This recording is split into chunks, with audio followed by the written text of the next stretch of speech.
Alright, so in this video I'm gonna explain how I made a power bleeder to bleed the brakes of my Audi A3 2008 model.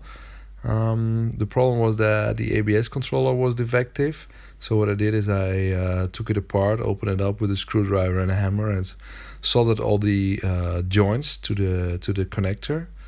When I reinstalled everything to the car, the brakes had to be bleeded, and this was quite difficult. So I found out on a forum that the best way to do it is using a pressure bleeder. So I decided to make it on my own because it was Sunday and no store was open where I could get one. So I designed this on SolidWorks. So it's a cap that goes on top of the brake fluid holder.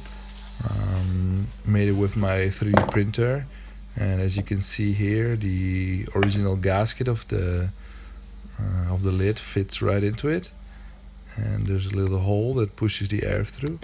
So I had what's it called, a vent of an old bicycle, which I glued into it using some epoxy, which in the end looks like this. Alright, so what I did is I hooked up a bicycle pump to it to check if that works, and found out quite soon that it doesn't work because there was just too much leak. So I bought this garden sprayer from Biltema, a Swedish store, which worked actually a little bit better. And yeah, with that I managed to bleed my brakes, and in the end managed to be able to drive my A3 again. Thanks for watching.